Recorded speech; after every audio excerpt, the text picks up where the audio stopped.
Hi ladies and gentlemen, and welcome to the final roundup of round 6, day 2 of the National Horseboarding Championships here at Kent. The Battle of Kent. The Battle of Kent. Battle of Kent. The quagmire of Kent. Everything. It has just been extreme in that arena. And what's really interesting is we're over here in the trade stand, which is right next to the Countryside Arena, which is where we usually run the novice and the intermediate courses, and there was no way we were going in there because it was too much of a dip and the ground just wasn't satisfactory to run the racing on. But the main arena actually turned out to be far, far worse. So, well, I don't know about worse, Rich, whether that arena worked out a lot worse, because I couldn't imagine what the Countryside Arena would have looked like after 2 days of racing on it. But certainly, let's say the main arena was challenging and really has affected, and the weather, like we said this morning, really has affected the championship as a whole, and it really has been a pivotal point going forward towards the end of the season now. So in the novice category, we only had the 2 teams enter the event, which was Chase Me Charlie and 50 Shades of Bay.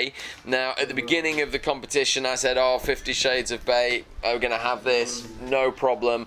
But they didn't, because they're on the next racehorse, and everything about the team would suggest that they would be able to beat the more experienced, but probably less years experience of the younger junior team of Chase Me Charlie. However, it wasn't an easy win for 50 Shades of Bay, because Chase Me Charlie, they struggled to complete runs, all weekend, because the ground, as everybody struggled to complete runs all weekend. It wasn't just the novice teams, the elite teams struggled with it, but also 50 Shades of Bay struggled with their pony quite a bit. They did until the final run, their final run, which was sub 60 seconds in a big arena. That was a superb effort. So, second place was Chase Me Charlie.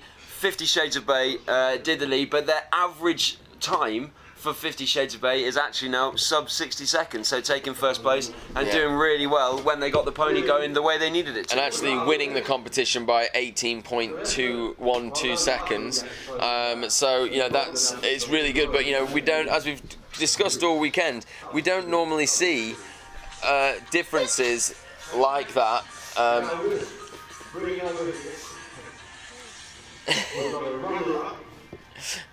Musical interlude. Yeah, that was the conclusion of the novice, and now we're going to go over to the intermediate. So we don't normally see differences of 18 seconds, but then we go into the intermediate.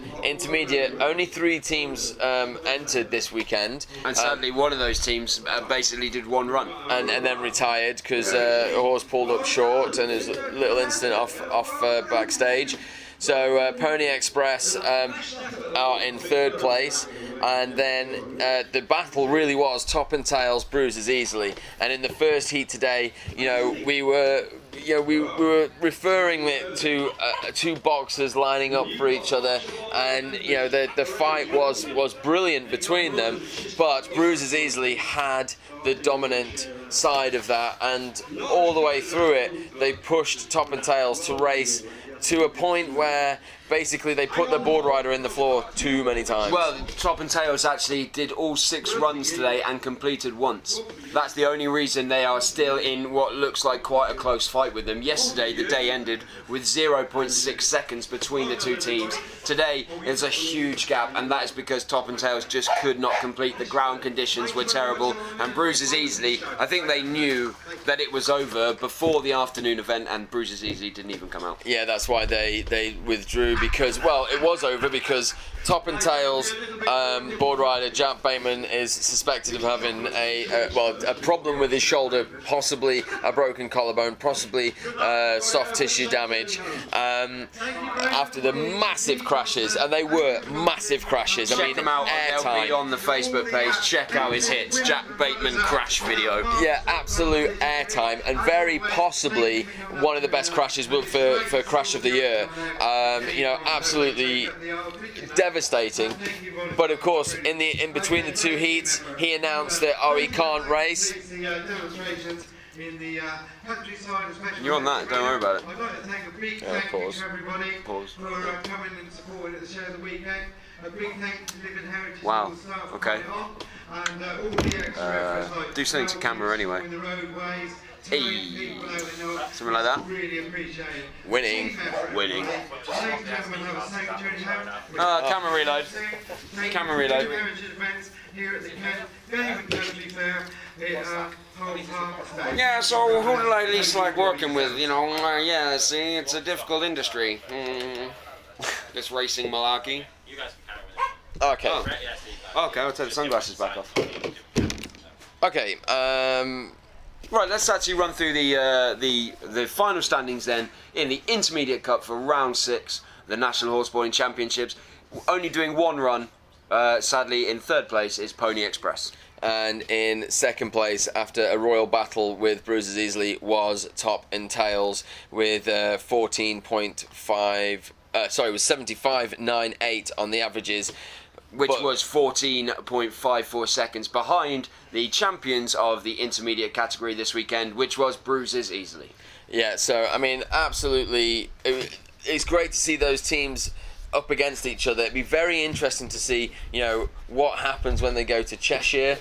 Bruises Easily, Top and Tails, they are very evenly matched, and they're going to be in the same category for at least one more round. Yeah. If Bruises Easily wins in Cheshire, by the time we go to Sandringham, they're elite, and also for Bowood. And I tell you what, they are going to be taking on the elite teams. And if they do win, I think there's a possibility that Top and Tails will not be able to go up, because will have their 18 points if they come second, and of course they need 30 points, so they'll only be able to get 28 points by the second to last round. By the last round, they'll have to race for 2 points, and then that's the next season. So whether or not, depending on how the transfer window goes over winter and where the relegation line is drawn, they could actually find themselves back in the intermediate and having to wait until probably the middle of next year before they can race against Bruises Easily again. Or maybe Bruises Easily will get knocked back down into the intermediate. But now we're talking about the current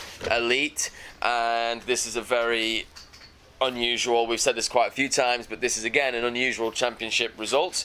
So in 9th place, out of all the teams that entered this weekend, we have Despicable Minions with basically no completed runs all weekend. Real shame for them. You know, they were looking so good after Burley, but this ground really did cause everybody problems. We can't express that enough. When we look at the scoreboard, look at how many failed runs we've got through there. You know, it's just 300 after 300 after 300. And you'd have to say one of the clear indications of that is the team who's in 8th place is UK Border Force, usually sitting in 2nd. Maybe they've taken a championship win already this season, so they've taken 1st, usually 2nd, they're 8th.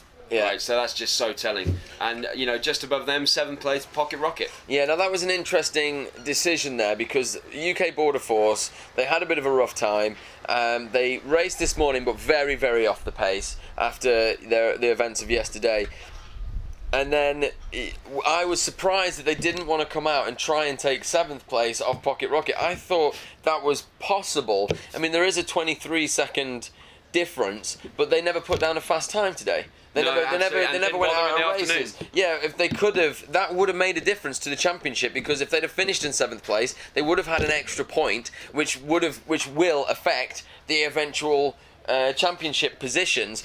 That decision could have handed Drag Act 2nd place in the championships overall. The decision not to race this afternoon. This is how important and crucial this weekend has been. Absolutely staggering in the way things have changed. And like we've just mentioned, 7th place for Pocket Rocket. But the real big story there in 6th place, one ahead of Pocket Rocket, is the Dead Pigeons, the 4 times national champions. And I don't think we have seen a position so far down, the Dead Pigeons so far down at the end of a competition. I've never witnessed that. It is groundbreaking, really. Yeah, and that was because they didn't ground was breaking. Yeah, because ground was breaking. They didn't score a race in the morning yesterday, and then the afternoon class was cancelled. So therefore, they entered today with a 300-second time penalty, which meant the best they could have completed was 6th place. And once they took that 6th place, they said, no, that's it. They did it in the first heat today, and then they withdrew Naboo and said, right, that's it, we're not racing anymore because we can't improve any more than 6, which is reasonable to say after that, but still. They did, however, it has to be mentioned, they have done the fastest run of the weekend today, 71 seconds. That's exactly what you'd expect to see from Naboo. It's just sadly too little too late. Yeah, exactly. And of course, again, Ross Towner being the other casualty of the weekend, again with a shoulder injury, and he says it's an old injury that's flared back up again, and maybe that's going to put his season in jeopardy and possibly handing the championship over, the championship board rider championship over to another boarder. We'd have thought that would have been Ollie, but as we've just said, Ollie finished in 8th place today, so actually it's the new championship leader, but we'll get to that at the moment. Then we have 5th place limited edition, so that's probably one of the higher finishing positions of the season. They managed to fare not too badly with the ground conditions, and Lloyd has had an absolute rough weekend. One completed race today for limited edition, but that's all it was going to take to hold on to 5th place. One completed race of over 103 seconds. You know, when do we see that for 5th place? Yeah. You know, and we were also getting excited out there today for speeds of 21 miles an hour. You know, that just doesn't happen. We get excited when they hit 27, 28, not 21. But on those ground conditions, I mean, it was just so bad, and we can't say that. It's not that the board riding was bad. It's not that the teams were bad. It's what they were put up against in terms of that arena. But then, so that was a limited edition. Then in 4th place, a great weekend for them. Consider it done. Only their 2nd highest ever finishing position. Like they were in 3rd at one point and looking to get into 2nd, but were unable to hold on to it because then Sudden Impact, who also withdrew from the final event because again Jack Bateman had the injury to the shoulder, so he's withdrawn. And they finished in 3rd though, and we've got to mention that Sudden Impact, you know, straight into the elite, finished in 3rd in a round. I think that is just superb, a brilliant performance from that team, and you know, worthy of that finishing position just because of how well they did yesterday. Just a fantastic performance from them all weekend. Yeah, and you know, we can't say enough, consider it done. They've had an absolutely brilliant weekend. I know Rosie's absolutely stoked with it, and they are genuinely now looking at this point, predicting the end of the championship, a 4th place finish for a traditional gypsy cob who is racing against all these other breeds of fast X racehorses, thoroughbreds and polo ponies and all that sort of thing. So yeah, Sudden Impact finished 3rd. Now the big story of the afternoon session really was the progression of Drag Act, who did do some runs this morning. You know, they did manage to complete one run, 98 seconds, something like that. They knew what they had to do. We'd done the maths for them. We knew exactly the sort of run time they were going to have to put in to go up into 3rd place. But I tell you what, they went out there and they smashed that. They did a sub 80-second run, I believe, Drag Act. Yes, 79.71, sort of 8 seconds off that sort of speed of Naboo, and it shot them straight up into 2nd place with the last run of the day for them. Well, you say that, but they jumped forward because first they were behind, they started the heat in 4th place. Then they needed a sub 90 seconds to take 3rd place, which they did, and then they came out again and they got a sub 80 seconds, which then put them into 2nd place. But the biggest point, and I mentioned it in the commentary, you know, the other board riders need to be watching what Matt is doing in this rough ground. He's got bigger wheels on his board. This morning he was really struggling. You know, he completed 1 of his 3 runs. This afternoon he completed 2 of his 3 runs. This afternoon he changed his wheels to the slightly bigger tyre, and it looked smoother. It looked better. You know, to me, that is that's him showing the rest of the board riders, look, when it's ground like this, you just can't take out your normal wheels, your normal tyres. You've got to get more technical, and that's what he's done. He's technical, he's changed his setup on his board, and I think that made the difference from going from 4th up into 2nd place. But I tell you, one team that didn't even need any advice like that, didn't need to change anything, have dominated the entire weekend, and are rightfully champions of this, the Battle of Kent. Chill Winston way out ahead, way at 13.61 seconds lead with an average time of 76.17. What can you say about Chill Winston? They went out there this afternoon and it was just showboating, really, wasn't it? They dominated the weekend from the start. They were one of the first teams to go around it in quick speed through the weave, which was absolutely, blew the audience away, considering we've just seen 4 teams crash out there. They ended the day one with a 9-second lead, which we would never think would be able to pull that back anyway. And then they've ended day 2 with in the end, they did at one point have a 15-second lead with a 13.61 second lead. And by the end of this afternoon heat was a little bit of a demonstration. There was a few races that counted, but most of the business had been done because of teams that had been injured and whatever else and pulled out. So, but Chill Winston went out anyway, and they raced anyway. And board rider Ryan tried to basically do as many tricks as he could behind the horse, doing ollies and flips and all this sort of thing, just to show off, really. Most of them ended up with him falling off. Well, he didn't complete this afternoon. And do you know what? The interesting thing is, Chill Winston have actually only completed 1 run today as well. And that was their first run of the day. But that 1 run was 75 seconds, and it was superb. So, rightful champions, brilliant performance from them. We're now going into sort of a mid-season break